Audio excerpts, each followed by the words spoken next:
Bom dia, boa tarde. Hoje vou apresentar 7 maneiras de aprender uma nova língua. These 7 tips are vital if you want to become fluent in your target language. No soy una profesional, pero voy a ayudarte. Listen, behauloma. Los geht's. Première astuce, c'est d'avoir un cahier de vocabulaire. Alors le cahier de vocabulaire est très important dans l'apprentissage d'une langue car ça va vous permettre de noter tout ce que vous devez apprendre. Lorsqu'on apprend quelque chose, il faut le noter. Moi, mon cahier de vocabulaire se présente comme ceci. Ici, j'ai fait un petit sommaire des langues avec leur code couleur. Donc là, vous avez l'espagnol, le portugais et l'anglais. Et puis à l'intérieur, vous allez voir des tableaux de conjugaison, donc les verbes réguliers et puis les verbes irréguliers.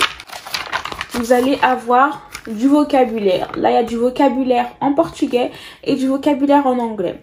C'est comme ça que se présente mon cahier de vocabulaire pour les cours. Deuxième astuce, c'est d'apprendre les notions de base en conjugaison et en grammaire.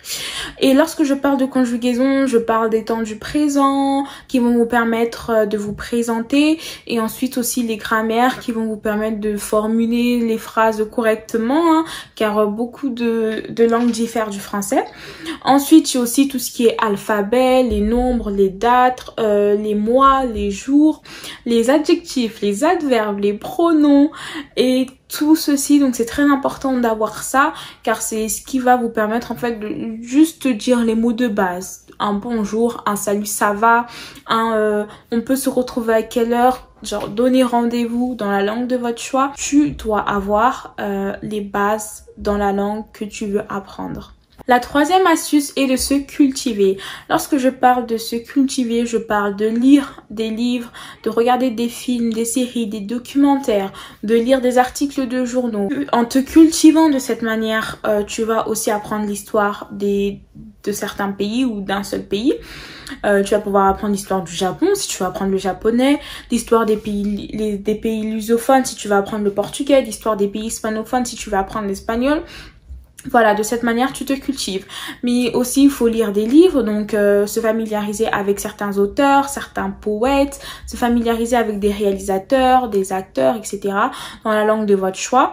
Ce qui va vous permettre aussi de faire travailler votre compréhension orale. Donc, vous allez pouvoir distinguer certains mots, certains accents, etc. C'est super et c'est très important. Donc, n'hésitez vraiment pas à regarder vos séries et vos films en version originale sous-titrée français. C'est ce que je fais moi avec tous les films que je regarde.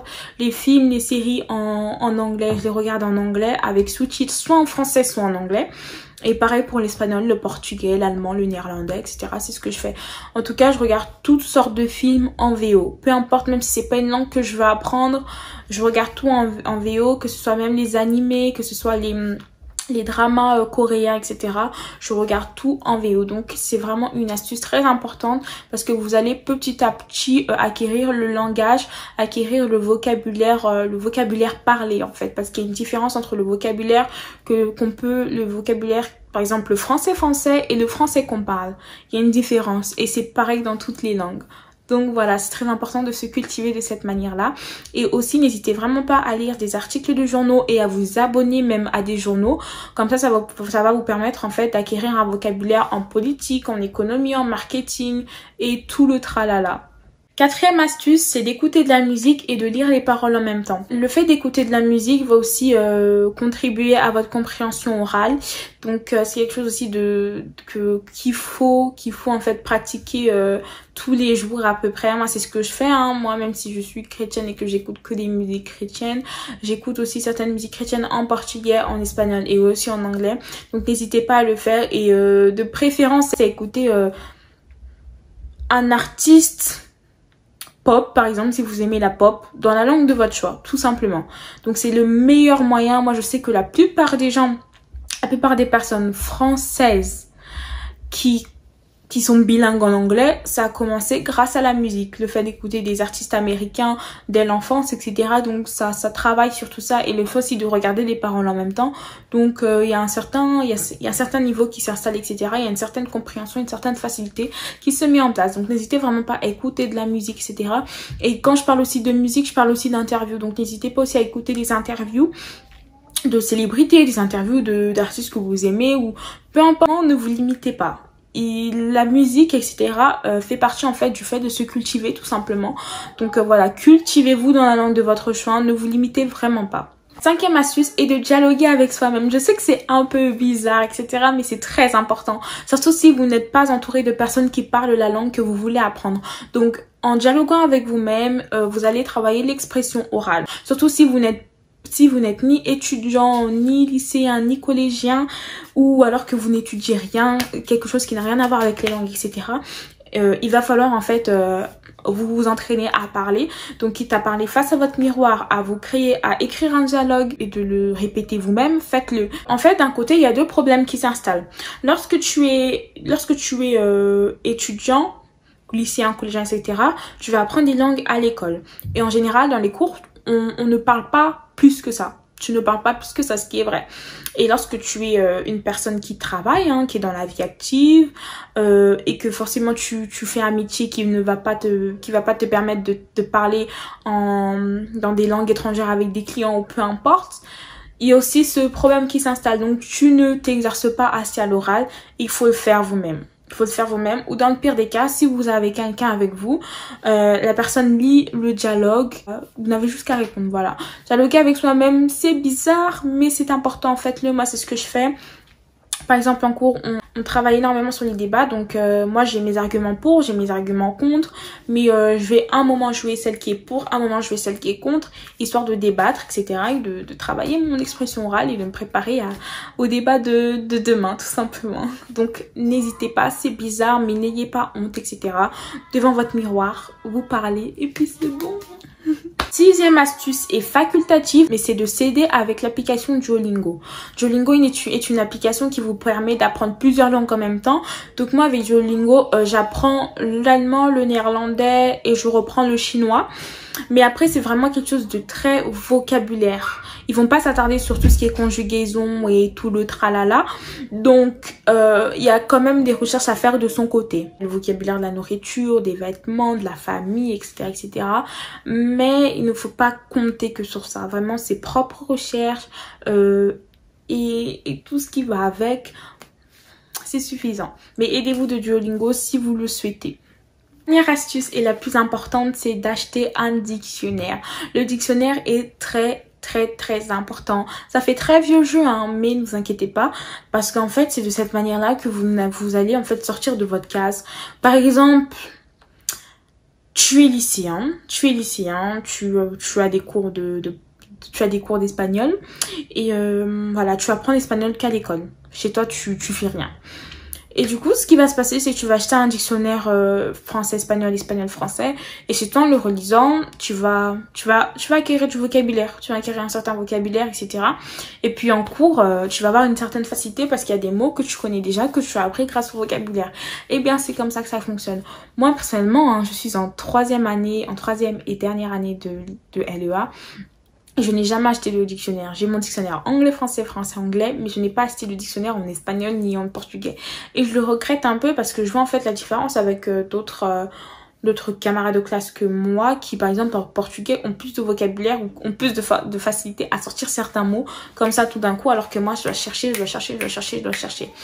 Donc je regrette un peu dans ce contexte-là, mais je pense que je vais très bientôt faire l'achat parce que ça me turlupine un peu.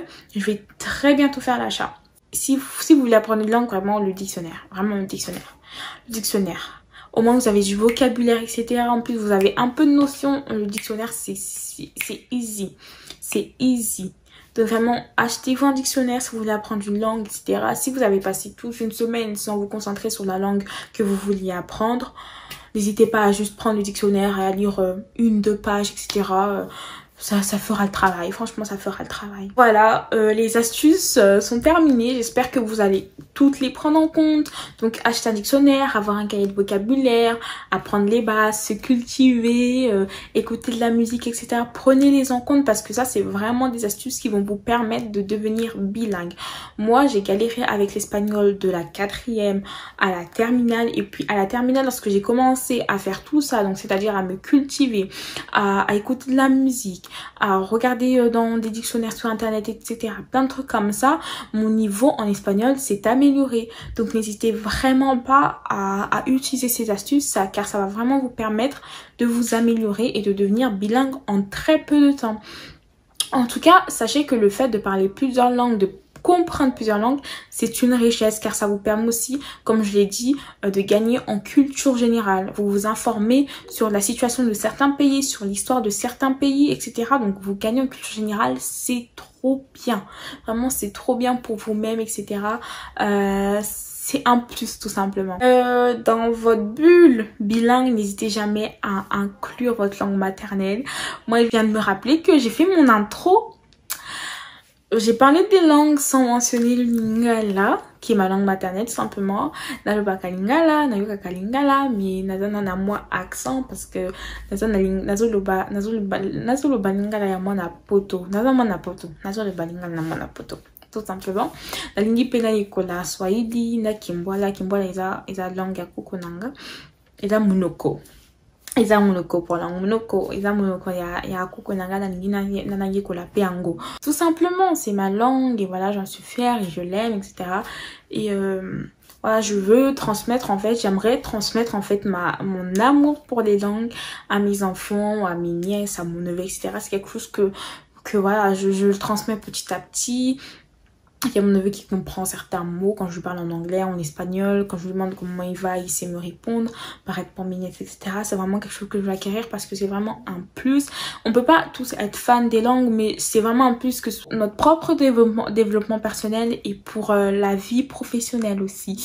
Donc n'hésitez pas à acquérir certaines connaissances. Hein, même le vocabulaire de base, c'est très bien. Moi, j'ai le vocabulaire de base en allemand. Donc c'est très bien pour moi et je dirais encore plus loin pour atteindre un certain niveau, quitte à avoir un niveau intermédiaire tout simplement. Voilà. Alors mes puces, mes bébés, j'espère vraiment que la vidéo vous aura plu. Je vous remercie de l'avoir regardé du début jusqu'à la fin. Beaucoup de vidéos de ce genre vont arriver concernant les cours, concernant mes journées, mes semaines, ma productivité, etc. Mes révisions, tout ça. Parce que je trouve que c'est important. Et moi aussi, j'aime ce genre de contenu, ce genre de chaîne. N'hésitez pas à liker, à partager, à commenter. Et je vous dis à bientôt. Mouah.